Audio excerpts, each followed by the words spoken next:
Hi മക്കളെ, ഒരു big update ഉണ്ട്. +2 ഓണം എക്സാം ടൈം ടേബിൾ എന്ത് ചെയ്തിട്ടുണ്ട്, ഒഫീഷ്യലായി പ്രഖ്യാപിച്ചിട്ടുണ്ട്. ഇത്തവണ വിദ്യാഭ്യാസ വകുപ്പ് നേരിട്ട് എക്സാം നടത്തുന്നതായിരുന്നു പറഞ്ഞിരുന്നത്.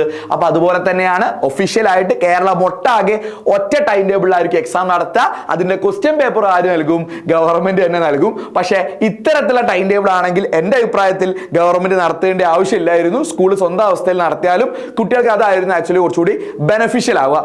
കാരണം ഈ ടൈം ടേബിൾ നിങ്ങൾ നോക്കിക്കേ, നിങ്ങളിത് കണ്ട ഉടനെ നിങ്ങളുടെ ആ ഒരു ഫീലിംഗ് താഴെ ഒന്ന് കമന്റ് ചെയ്യണേ. Time table +2 time table start ചെയ്യുന്നത് ഓഗസ്റ്റ് 14 പക്ഷേ നമ്മളെ സയൻസ് കുട്ടികളുടെ +2 സയൻസിന്റെ ടൈം ടേബിൾ ആക്ച്വലി സ്റ്റാർട്ട് ചെയ്യുന്നത് 17 മൺഡേ ആണ്. ഒരു മൺഡേ എക്സാം സ്റ്റാർട്ട് ചെയ്യുന്നു.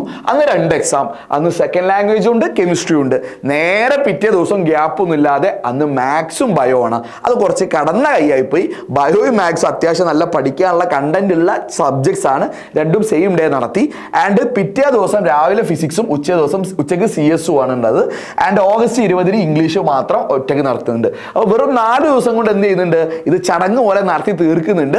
എന്താവും എനിക്കറിയില്ല. കാരണം ഇത് നടത്തുന്നതിന്റെ ഉദ്ദേശം എന്താണ്? അൾട്ടിമേറ്റ്ലി കുട്ടികൾ സ്വയം എന്ത് ചെയ്യാണ്, അവരുടെ പഠിത്തത്തിന്റെ അവസ്ഥ എത്രയാണ്, അല്ലെങ്കിൽ സെൽഫ് അസസ്മെന്റ് ആണ് നടക്കാൻ പോകുന്നത്.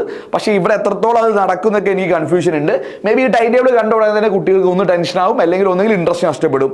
അതായത് ഇത്രയും കുറഞ്ഞ സമയത്ത് എങ്ങനെ പഠിച്ചു തീർക്കാൻ പറ്റും എന്ന് ആലോചിച്ച് ടെൻഷൻ അടിച്ച് ആകെ അലമ്പാവാനും ചാൻസ് ഉണ്ട്. അല്ലെങ്കിൽ വേറൊരു കൂട്ടരുണ്ട്, എന്ത് ഏതായാലും ഇത് ഇത്രയും ദിവസം കൊണ്ട് പഠിച്ചു തീർക്കാൻ പറ്റില്ല, എങ്കിൽ പോട്ടെ, ഓണം എക്സാം അല്ലേ എന്നൊക്കെ വിചാരിക്കാൻ സാധ്യതയുണ്ട്. അപ്പോൾ അക്കൂട്ടരോടൊക്കെ എനിക്ക് പറയാനുള്ളത്, നിങ്ങളിത് എന്ത് ചെയ്യേണ്ട, അത്ര വലിയ ടെൻഷൻ അടിക്കേണ്ട കാര്യമൊന്നുമില്ല. ഇത് ഇങ്ങനെയൊക്കെ തന്നെയാണ് പൊതുവെ ഉണ്ടാവാറ്. ഇത്തവണ കുറച്ചുകൂടി എന്ത് ചെയ്തു, സീനാക്കി. വേണമെങ്കിൽ ഈ 17 നടത്തുന്ന പകരം ഈ 14 എന്തോ കൊമേഴ്സോ ഹ്യൂമാനിറ്റീസോ അങ്ങനെ എക്സാം ഉണ്ട്. അപ്പോൾ അന്ന് നടത്തിയിരുന്നു. എസ്പെഷ്യലി മാത്സ് അല്ലെ ബയോ ഏതെങ്കിലും ഫിസിക്സോ ഏതെങ്കിലും ഒന്ന് അവിടെ നടത്തിയിരുന്നെങ്കിൽ എന്ത് ചെയ്യും, ആ ശനി ഞായറൊക്കെ കുറച്ചുകൂടി ഉപകാരപ്പെട്ടേനെ. അന്നിലാവട്ടെ. ഇനി പോസിറ്റീവായിട്ട് കാര്യങ്ങൾ കാണാം. മിക്കവാറും നിങ്ങൾക്ക് ഈ ഓഗസ്റ്റ് 14 ലീവ് ആവാൻ സാധ്യതയുണ്ട്. കാരണം കൊമേഴ്സ് ആൻഡ് ഹ്യൂമാനിറ്റീസിന് അവിടെ ഒരു എക്സാം നടക്കുന്നുണ്ട്. ഇനി നിങ്ങളുടെ ടീച്ചേഴ്സ് സ്പെഷ്യൽ ക്ലാസ് വെക്കുമെന്ന് എനിക്കറിയില്ല. അപ്പോൾ അങ്ങനെയാണ് ഫ്രൈഡേ സാറ്റർഡേ സൺഡേ കിട്ടുന്നുണ്ട്. അപ്പോൾ അതിൻ്റെ ഇടയിൽ നമുക്ക് പഠിച്ചെടുക്കാനൊക്കെ പറ്റും. അത്ര ചാപ്റ്റേഴ്സ് ഒക്കെ ഉള്ളൂ. ഓരോ സബ്ജക്റ്റും 3-4 ചാപ്റ്റേഴ്സ് ഒക്കെ എക്സാമിനുള്ളൂ. അപ്പോൾ അതും വലിയ സീൻ വരുന്നില്ല. നമ്മൾ ലൈവ് നടത്തുന്നതായിരിക്കും. നിങ്ങളും പ്രോപ്പറായിട്ട് പഠിക്കുക. ആൻഡ് വരുന്ന രീതിയിൽ നമുക്ക് കാണാം. PTA മീറ്റിങ്ങിനൊക്കെ എന്തായാലും ഇതിന് ശേഷമായിരിക്കും ഉണ്ടാവുക.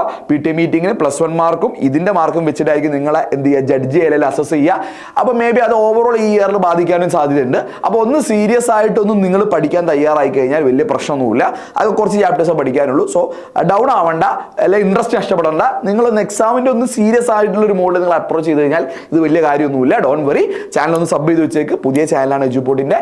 നിങ്ങൾ മിക്കവാറും സബ് ചെയ്തിട്ടുണ്ടാവില്ല. സോ നമുക്ക് വരുന്നിടത്ത് വെച്ച് കാണാം.